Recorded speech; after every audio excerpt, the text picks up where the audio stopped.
The greatest of all time അഥവാ got cinema കണ്ടു. അതിനെക്കുറിച്ചുള്ള അഭിപ്രായത്തിലേക്ക് കടക്കാം.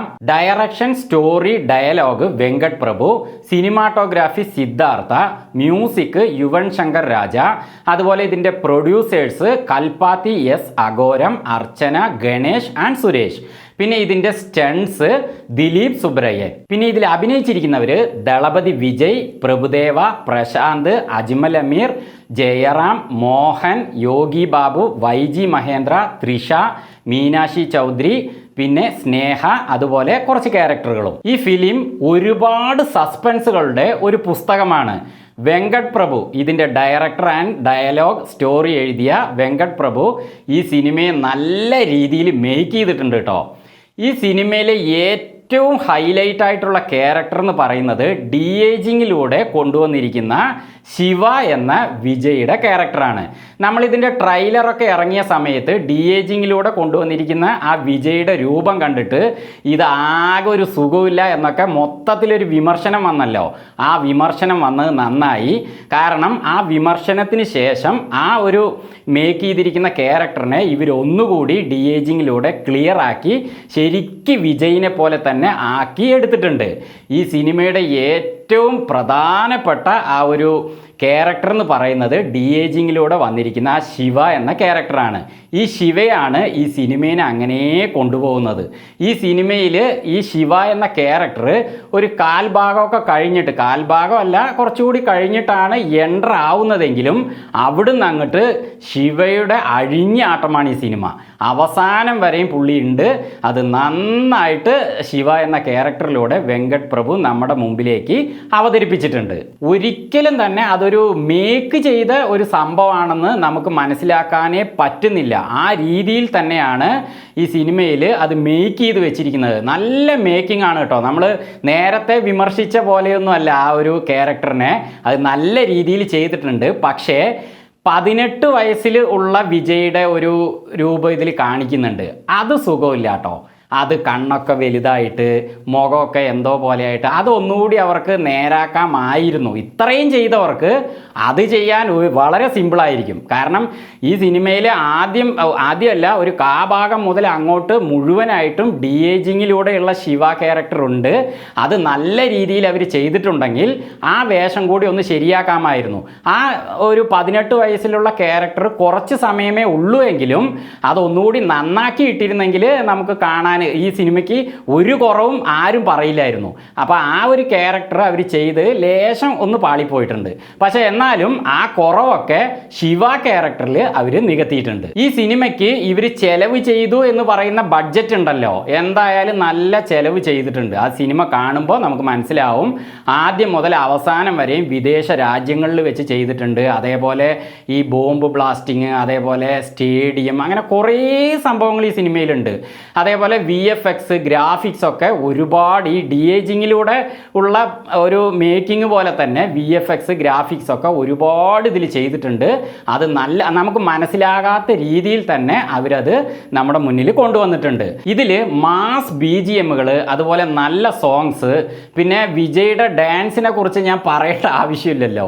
2 ഡാൻസ് ഉണ്ട് പുള്ളിയുടെ, 2 അല്ല, ഇതിൽ കുറച്ച് സോങ്സ് ഉണ്ട്. പക്ഷേ അതിലെ 2 സോങ്സിനുള്ള ഡാൻസ് ഗംഭീരമാക്കിയിട്ടുണ്ട് വിജയ്. ഇത് വെറും ആക്ഷൻ ഫിലിം മാത്രമല്ല, ഇതിൽ നല്ലൊരു ഫാമിലി സ്റ്റോറി അവർ കൊണ്ടുവരാൻ ശ്രമിച്ചിട്ടുണ്ട്. അങ്ങനെ ആ ഫാമിലി സ്റ്റോറി കൊണ്ടുപോയിരിക്കുന്നത് കോമഡിയിലൂടെയും സെൻറ്റിമെൻറ്റ്സിലൂടെയാണ്. അത് നന്നായിട്ട് വർക്കൗട്ട് ആയിട്ടുണ്ട്. അത് നന്നായിട്ട് എല്ലാവരും ചെയ്തിട്ടുണ്ട്. ഈ സിനിമ കഴിയുമ്പോൾ എല്ലാവരും തിയേറ്റർ വിട്ട് പെട്ടെന്ന് എഴുന്നേറ്റ് പോകരുത് കേട്ടോ. കാരണം അവസാന നിമിഷത്തിൽ ഇതിലെ വിജയികളൊക്കെ വന്ന് നിൽക്കുന്നുണ്ട്. വിജയികൾ പറഞ്ഞാൽ വിജയിയായിട്ട് വരുന്ന ക്യാരക്ടറൊക്കെ വന്ന് നിൽക്കുന്നുണ്ട്. അവർ തമ്മിലുള്ളൊരു സംഭാഷണമുണ്ട്. ആ സംഭാഷണത്തിലാണ് ഇതിലെ വിജയൊക്കെ ആരാണ് എന്ന് അവർ പറയുന്നത്. ഈ സിനിമയുടെ ഡയറക്ടർ വെങ്കട് പ്രഭു അദ്ദേഹം കൊടുക്കുന്ന ടൈറ്റിലുകളിലൊക്കെ വെങ്കട് പ്രഭു പറഞ്ഞിട്ട് താഴെ ഹീറോ എന്നും കൊടുത്തിരുന്നു. അത് നിങ്ങൾ ശ്രദ്ധിച്ചിട്ടുണ്ടോ? അപ്പോൾ ഞാൻ വിചാരിച്ചു ഇയാൾ സ്വയം ഹീറോ എന്ന് ഡയറക്ടർ പറഞ്ഞിരിക്കുന്നതെന്ന്. പക്ഷേ സിനിമയുടെ അവസാനം വെങ്കട് പ്രഭു എന്ന് കൊടുത്തിട്ട് അതിൻ്റെ താഴെ വില്ലൻ എന്ന് കൊടുത്തിട്ടുണ്ട്. ആദ്യം ഹീറോ എന്ന് കാണിച്ചിട്ട് അവസാനം വില്ലൻ എന്ന് കൊടുത്തിട്ടുണ്ട്. കാരണം ഈ സിനിമയുടെ ആ സസ്പെൻസ് അദ്ദേഹം അത്രത്തോളം ഇതിൽ നിറച്ചിട്ടുണ്ട്. അതുകൊണ്ടാണ് ആദ്യം ഹീറോ എന്ന് അദ്ദേഹത്തിൻ്റെ ടൈറ്റിലിൽ താഴെ കൊടുത്തിട്ട് അവസാനം ഞാൻ വില്ലനാണ് എന്ന് കാണിച്ചിരിക്കുന്നത്. കാരണം ഈ സിനിമയുടെ അവസാനത്തെ ഞാൻ പറഞ്ഞ രംഗം നിങ്ങൾ ശ്രദ്ധിച്ച് കേട്ടാലേ ഈ സിനിമയുടെ യഥാർത്ഥത്തിലുള്ള മാറ്ററുകൾ നിങ്ങൾക്ക് മനസ്സിലാവുകയുള്ളൂ. ആ മാറ്റർ മനസ്സിലാക്കിയ എനിക്ക് പറയാനുള്ളത് ഈ സിനിമയ്ക്ക് ഒരു രണ്ടാം ഭാഗം കൂടി അവർ ഉദ്ദേശിച്ചിട്ടുണ്ട് എന്നാണ്. ആ ഒരു രീതിയിലാണ് ഈ സിനിമ എടുത്തിരിക്കുന്നത്. പക്ഷേ നമ്മുടെ വിജയണ്ണനാകട്ടെ സിനിമയൊക്കെ നിർത്തി രാഷ്ട്രീയത്തിലേക്ക് ഇറങ്ങുകയാണ്. അതൊരു ഫീലിംഗ് തരുന്ന വിഷയമാണ്, അതേസമയം നല്ല വിഷയമാണ്. അദ്ദേഹം നല്ല പ്രവർത്തനങ്ങൾക്കായിട്ട് ഇറങ്ങുകയാണ്. പക്ഷേ ഇത്രയും വലിയൊരു നടനെ സിനിമാ ലോകത്തിന് നഷ്ടമാകുന്നത് അത് തീരാത്ത ഒരു കുറവ് തന്നെയാണ്. അപ്പോൾ അദ്ദേഹം ഇനിയും അഭിനയിക്കട്ടെ എന്ന് തന്നെയാണ് എൻ്റെ ആഗ്രഹം. പക്ഷേ അദ്ദേഹം എന്താ തീരുമാനിച്ചിരിക്കുന്നതെന്ന് അറിയില്ല. എന്തായാലും ഈ സിനിമയ്ക്കൊരു രണ്ടാം ഭാഗത്തിൻ്റെ ചാൻസ് വെച്ചുകൊണ്ടാണ് ഈ സിനിമ അവസാനിപ്പിച്ചിരിക്കുന്നത്. അപ്പോൾ നല്ല ആക്ഷൻ രംഗങ്ങൾ, നല്ല സോങ്സ്, മാസ് BGM, ഡി-ഏജിങ് മേക്കിങ്ങിലൂടെ കൊണ്ടുവന്ന വിജയ്, അതുപോലെ നല്ല ഫാമിലി സെൻറ്റിമെൻറ്റ്സ്, അതുപോലെ കോമഡി എല്ലാം കൂടി നിറച്ച് നമ്മുടെ മുന്നിലേക്ക് അവതരിപ്പിച്ചിരിക്കുന്ന സിനിമയാണ് ഗോട്ട്. പിന്നെ ഇതിൽ അവസാന ക്ലൈമാക്സിൽ അജിത്തിൻ്റെ ഒരു സംഭവം ഇതിലുണ്ട്. അജിത്തിൻ്റെ സംഭവം എന്ന് പറഞ്ഞാൽ നിങ്ങൾ വിചാരിക്കുന്ന പോലത്തെ ഒരു സംഭവം അല്ല. അജിത്തിൻ്റെ ആ സ്റ്റാർഡം, അദ്ദേഹത്തിൻ്റെ ആ എത്രത്തോളം സ്റ്റാറിനുള്ള പ്രാധാന്യം അത് ഈ സിനിമയിൽ അവസാനം കാണിക്കുന്നുണ്ട്. കാണിക്കുന്ന ആ ഒരു നിമിഷത്തിലാണ് ഇതിൻ്റെ ക്ലൈമാക്സ് തന്നെ എഴുതപ്പെട്ടിരിക്കുന്നത്. കാരണം അജിത്തിനെ ഇതിലേക്ക് കൊണ്ടുവരണമെന്ന് വെങ്കട് പ്രഭു നേരത്തെ തീരുമാനിച്ചിട്ടുണ്ടാവാം. പക്ഷേ അദ്ദേഹം ഇതിലുണ്ടോ ഇല്ലയോ എന്നുള്ളതൊക്കെ നിങ്ങൾ പോയി കാണുക, എന്നിട്ട് മനസ്സിലാക്കുക. പക്ഷേ അവസാന നിമിഷത്തിൽ നമ്മുടെ തല അജിത്തിൻ്റെ നല്ലൊരു റോൾ ഇതിൽ വരുന്നുണ്ട്. അത് നന്നായിട്ടുണ്ട്. അതുകൊണ്ടാണ് ഈ സിനിമ അവസാനിക്കുന്നത് തന്നെ. അതെന്തായാലും വെങ്കട് പ്രഭുവിന് ഒരു സല്യൂട്ട് തന്നെ കൊടുക്കണം. അദ്ദേഹം നല്ല രീതിയിൽ തന്നെ അവിടെയും ഇവിടെയും തട്ടാത്ത രീതിയിൽ തന്നെ അജിത്തിനെ ഇതിലേക്ക് കൊണ്ടുവന്നിട്ടുണ്ട്. അപ്പോൾ സിനിമ കണ്ട് മനസ്സിലാക്കുക കേട്ടോ അദ്ദേഹത്തിന് എന്താ റോള് എന്താണെന്നുള്ളതൊക്കെ. ഞാനത് പറയുന്നില്ല. അതുപോലെ ഈ സിനിമയിൽ അച്ഛൻ്റെ റോളിൽ അഭിനയിച്ചിരിക്കുന്ന വിജയ്, അദ്ദേഹം സാഡ്സിൻ്റെ, അതായത് ആൻറ്റി ടെററിസ്റ്റ് വിഭാഗം ഏജൻസിയിൽ പ്രവർത്തിക്കുന്ന ഒരാളായിട്ടാണ് നേരത്തെ തന്നെ എല്ലാവർക്കും അറിയാം. അത് വിവരങ്ങളൊക്കെ പുറത്തു വന്നിരുന്നു. അതായിട്ടാണ് അദ്ദേഹം വർക്ക് ചെയ്യുന്നത്. അദ്ദേഹത്തിൻ്റെ റോള് നന്നായിട്ട് ചെയ്തിട്ടുണ്ട്.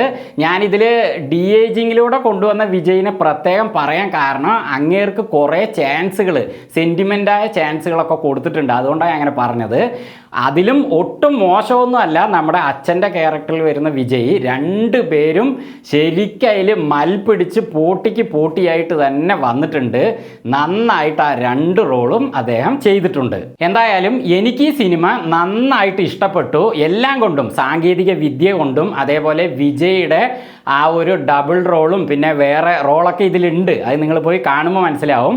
അപ്പോൾ അതൊക്കെ വിജയ് ഇത്രയും അങ്ങോട്ട് ഹാർഡ് വർക്കും അതേപോലെ ഡെഡിക്കേഷനും കൊടുത്ത് ചെയ്തത് കണ്ടപ്പോൾ എനിക്ക് വലിയ ഫീലിംഗാണ് തോന്നിയത്. കാരണം ഞാൻ നേരത്തെ പറഞ്ഞ പോലെ അദ്ദേഹം സിനിമാ ലോകം വിടുകയാണെന്ന് ഇപ്പോൾ പറഞ്ഞിരിക്കണു. അതിൽ മാറ്റം വരട്ടെ എന്ന് ഞാനും ആഗ്രഹിക്കുന്നു.